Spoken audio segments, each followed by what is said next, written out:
Welcome to Clutch Conversations, everyone, where we unpack real decisions business leaders face on a daily basis.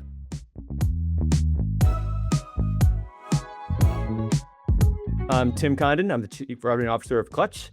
And today we're talking about something that is on the minds of marketing leaders everywhere. Do I build an in-house team? Do I outsource the work? Or do I do both? Do I do a hybrid model? And so joining me is a good friend, Chad de Lisle, VP of Marketing at Disruptive Advertising. Chad, before we jump in, first, of course, tell us a little more about disruptive media, right? Second, I was told that you refer to yourself as a wizard, and so I think I need a little more information on that. That's right. That's right. Well, I'm happy to be here. Yeah, like you said, I'm the head of marketing at Disruptive Advertising. Disruptive Advertising, I've been here for 11 years this year, which is crazy. But it's the fourth digital marketing agency that I've worked at.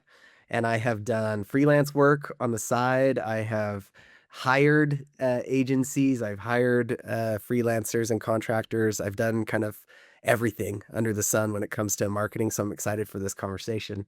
But disruptive advertising, I'll just say briefly, is where purpose meets performance. And so we're very, we care to be clear about the people we work with. We work with businesses and brands that we believe in. And so when you work with businesses and brands you believe in as a marketer, you have the best job on the planet. And when you work with brands and people you don't believe in, you feel like a fraud and you feel like marketing is the worst job on the planet. So we try to pair marketers with the people and brands that they actually believe in. In terms of being a wizard, I have been playing Dungeons and Dragons since I was 12 years old. And believe it or not, with the same group of friends. And we still get together about every other week to play, which is super fun. And so we have been doing that for a long time. We even record it now as a little podcast called Heroic Round, which is really fun. So we do that on the side as well. My oldest him and his friends just graduated, and they're attempting to build a Dungeons and Dragons like game, tabletop game. So Cool. well, if they get it off the ground, I'll send it to you. You can give me your evaluation. Connect me, man. Connect me. We've got a little platform. We've got an audience, so we could even. Is that right? Yeah. All right. We'll definitely connect you. Mhm. So talking about in-house agency versus marketing team. So you're VP of marketing at an advertising agency, right? So you were, I assume, pretty well equipped to talk about both sides of the issue. So let's start off by just talking about your team structure at Disruptive, and how did you decide on how to structure your team? Yeah. Well, I will say this. It's so funny when you're coming up as a marketer, just because you're a great individual contributor or just a great marketer doesn't mean you'll be a great marketing leader. There's a real learning curve to being able to understand how to structure a team and how to get what you want out of your marketing department. And so I will say I have not always been good at this. It's been a learning experience to try to understand how to structure a team and get what you need. I will say as well, it is not fun sometimes being the head of marketing at a marketing agency. And it's because you are surrounded, it's kind of like cooking for chefs, Yeah. like you're surrounded by people who are brilliant marketers. They know what they're doing, they know their stuff. And so, everybody has an opinion, and they're all like, why are you doing it that way? Why don't you do it this way? Why haven't you thought of this? And it's helpful and also hurtful sometimes. And you're just like, man. So I will say that has been a challenge, but at the end of the day, it comes down to dollars and cents, right? There's as the tip of the spear, marketing is an engine for the company, and if you are not delivering the momentum, the fuel that the company needs to be able to move forward, you're not going to win. And so when budget is given to me, I have to make sure that I'm deploying it in a way that leads to the outcomes that matter most for the business. And so really it's a values exchange, Yeah. that's happening. Yeah. And being at an agency, do you find yourself in situations where you outsource marketing tasks like outside of your direct team, Yeah. or do you keep it mostly in house? And how do you make that decision? Absolutely. There are tasks that I need to take outside of my team. And for the first reason, just being that we don't do everything at Disruptive Advertising that Disruptive Advertising's marketing needs. We do paid search, we do paid social, we do SEO, we do Amazon, and we do email at Disruptive Advertising. But there are needs outside of that that I have got to take care of to be able to generate demand. So that's one of the first reasons. Another reason is that as a customer, because I'm kind of like a customer of Disruptive, I'm not necessarily the right fit for some of the products, meaning my budget's not of the right size, my needs are not of the right kind of scope to Yeah. be able to fit. And so that's also an interesting situation because you can do the thing of like, oh, we'll just make an exception. This is for us, right? Like we're all on the same team. But at the end of the day, that team isn't being leveraged appropriately because you're doing scope of work that's unique and different. And then additionally, as the customer, you're not getting the best bang for your buck. For me, like I wouldn't be getting the best bang for buck as a customer because I'm just not a right fit for what the team can do. And so there's that element as well. And then the third element is based on just saying, I need to go where the performance is too. And so I want to be careful here. Not saying that disruptive advertising is bad. Yeah, And this is the very hard-hitting questions we right. like to Yeah, ask. this is the stuff.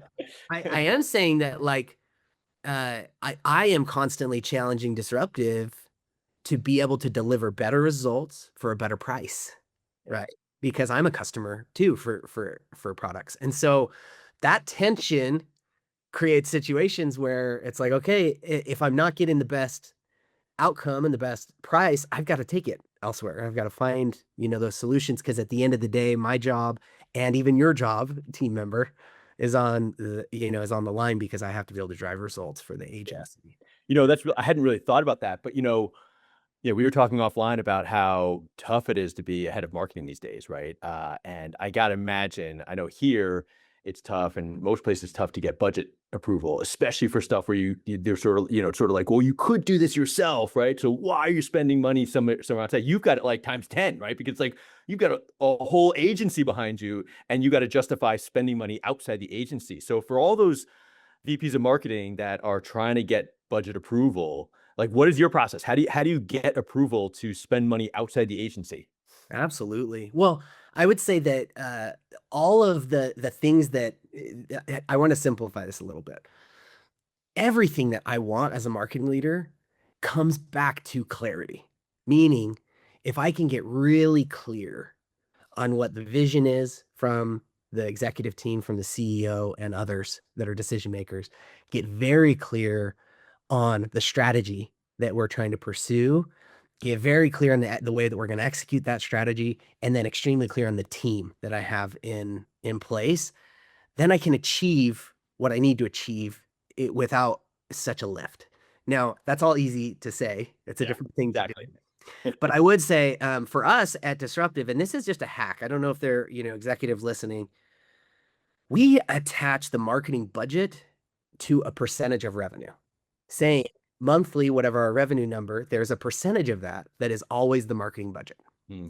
That is super helpful to somebody like me as a marketing leader because that means I can throttle down when revenue is down.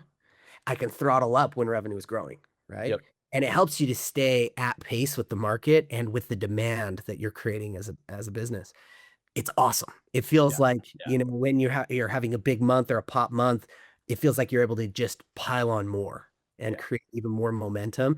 And so in that situation, it's not a question of, oh, I need to go get a budget approval. It's like it's baked in, you Yeah. know? Yeah. Now there are situations where you're not going to have that luxury.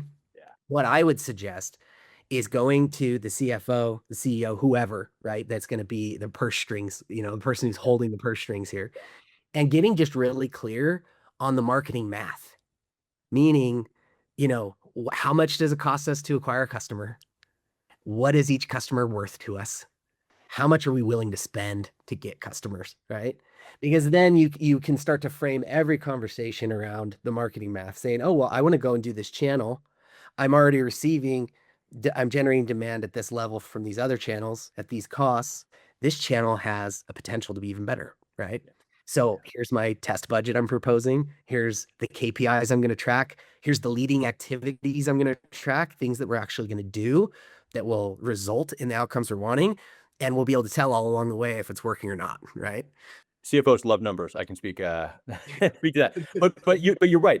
Even if you can't get perfect, you gotta try, right? You gotta at least get close, right? Yeah.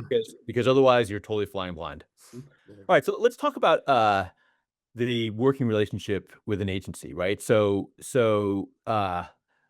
The relationship can be as far as agency is just execution, right? And the whole plan is the marketing team, right? The marketing leadership, all the way to, the agency is sitting in the room with you helping devise the strategy, right? Now, being at an agency, I think you're probably going to skew towards the agency should be in the room help. But how about this? Talk to us about, you know, both scenarios, like when does it make sense to be a little more sort of like, hey, I'm just hiring this team for execution? When does it make more sense to say, hey, I want to hire this team for a little more strategy, a little more brainstorming, that sort of thing? Well, I think that I've said it once already, but it does come down to clarity. If you aren't clear, if you're like, "Oh, I have my marketing math. I know what I need to be able to, I know the cost that it's okay for me to acquire a customer, but we're way over the top of that right now and we're upside down and our hair's on fire." And that's when it can be more valuable to say, "Let me just get some marketing minds in the room and just be upfront about that." You Yeah. could even say, "Hey, agency, or hey, contractor, can I just hire you for some consulting hours for the next month or 2 and just get in the same room with you and just talk through the strategy, the math. What should this look like? What channel mix, media mix should we deploy? In our marketplace right now with things being disrupted by AI or whatever, like how much of this should we care about versus how much, like all of those questions, just like pay for some expertise for a minute. You don't Yeah. have to, commit to the solution yet. If you're Yeah. just upfront about, oh, we actually just need help with strategy to start with, and then let's see where execution falls. Yeah. Yeah. And Yeah. I think That's great. any marketer worth their salt, I think, will appreciate that. Yep. Because, like I said earlier, being a marketer is either the best job in the world or the worst, depending on if you believe in what you're marketing and feel good about the Yeah. strategy, right? All right. So you mentioned AI. That was my next question. So given the explosion of all the AI tools out there, and I mean there are some amazing ones. Does that eventually eliminate agencies as a tool? What do the tough Sure. questions here, right? That is a tough question. That is a tough question. I think that it's definitely will eliminate most agencies. That's what I will say. And what I mean by that, and I could just feel the pitchforks. I could feel pitchforks in people's hand, and torches. Agencies have spent years becoming execution shops. Hmm. We have done that. We did Yeah. that for a long time, where you are the shop that somebody needs to hire so they can get good execution. Hmm. Execution is the thing that AI is taking over entirely, Yeah. right? Yeah. It's commodifying it and compressing it and making it so much cheaper and faster and at a higher level than we ever could do it, right? At an agency. So I think that there's an element of evolution that's needing to happen within the agency space, and I think we're all trying to evolve in this direction, Yeah. which is how do we become strategic marketers that deploy AI as a tool and use AI to elevate what we could do and create even faster execution and better volume and quality and all those things. That's where I think you're still going to have agencies, but I think it's going to be less about can you just give me execution for as cheap as possible. It's going to be can you give me a blended, clear strategy that is delivering the metrics that I need for my business, you know? That's what strikes me. And do you find it's changing your sort of matrix on what you outsource and what you hire an agency for versus what you do in house? Oh, absolutely. Yeah. Absolutely. Because of the fact that it's like there are some things that right now AI is just so good at. It's definitely happening already, and that is scary. Yeah. I think there's a human and emotional side of this that's uncomfortable, which is like, ooh, like I feel for you Yeah. if you're, a marketer who has built all of your skills around execution and implementation when it's like that's the thing that's going away right now that's being taken from you. Yeah. I think that the challenge I would issue to those marketers who are feeling at risk or maybe have already lost jobs to AI is like go become an AI expert. That's the thing. That's the play, which is, Yeah. you at the end of the day, we could say, oh yeah, AI is going to replace you, but it's really a worker using AI is going to replace you. Right. That's what's really going to happen. So let me ask you, let's go a little further. So you and your experience, what are the things that you and your team are now using AI primarily for? And then Mm. what are the things you're still using an agency for? and Yeah. help us understand sort of where you think that might be going. Yeah, absolutely. Well, I will say number one, the brand integrity Mm, and voice and consistency is being managed now by AI on our team in a way that's much more effective than anything we did before. And what I mean by that is, we have a shared project that is, think of an AI that you train like an employee, where we've given it mm, information that it needs, the tone, the brand vision, we call it our vision traction, document, like all of those things, the colors, the fonts, you give it all of that. And then when the whole team works out of that project, everything that we create ends up on brand, from mm. a content perspective, an ad perspective, a newsletter, whatever. Everything is consistent with the brand, which is what we're Yeah. looking for. So I think there's an element of just leveling up all of us and staying brand aligned from an AI perspective that has been super fun and like Yeah. way interesting. The other thing I would say is like we used to have to outsource a lot of email creation and email creation and automation, content creation, just writing the content, Yep. Yep. Yep. that's so much faster. Even certain landing page or web page design things used to be so hard, but now, with Claude, you can just visualize things Hit 'em and up. create Yeah. a page, yeah, pretty quick as just a head of marketing guy who hasn't ever been a designer. Right. It's like, you can do that. And that all that I'm saying is that it has made our team more lean and mean in the sense that rather than, I used to have between 8 and 12 team members just 2 years ago. Hmm. Now I'm down to 3 or Wow. 4, and we're doing as much as 8 to 12 team Yeah. members used to be. Do I think my team will ever be bigger? Yes. I Yeah. think we will. I think we'll, scale and grow and have bigger team member or bigger team count eventually as well. But it's like, man, it's just we're in a world where a lot of skills can be absorbed by one person because they have these assistants that can help with Yeah. AI. And so, what are you still using agency work for? So agency side, we've still got, our paid search is kind of like one of our bread and butter at Disruptive. So I'd feel weird not having that, right? But paid search and paid social and SEO. Those are kind of the big Yeah. three Yeah. that I'm still utilizing the agency for. And they're using AI to help with Right. their out, right? Which is great, which is phenomenal, Yeah. right? Exactly. Because of the fact that it helps accelerate their skills and get, Yeah. things through the roof for them. But I will say, like, we used to have email contract. We've pulled back from that because we can do it. My marketing coordinator and I can do email now Yeah. and do it really well. Yeah. Just with the assistance of some AI and not having to do that. So there's like give and take. Yeah, yeah, yeah. And I assume, an agency is going to be sort of front and center on the latest tools, and there's a when you're in a company as a marketer, you are focused very much on the product you're selling, and maybe don't always see the leading edge of what's out there in terms of the tools, and that's probably a good reason why you want to have at least some connection to an agency if they can help you. They can be using the latest tools, right? Absolutely. You took the words out of my mouth. I think specifically of our SEO, Hmm. which, we're calling it GEO now. And Yeah. there's, Yep. there's so much happening there that like I'm seeing and reading about, but like I don't have the time to go deep on Yeah. it and to get really clear on like, oh, well, how is this impacting every little thing?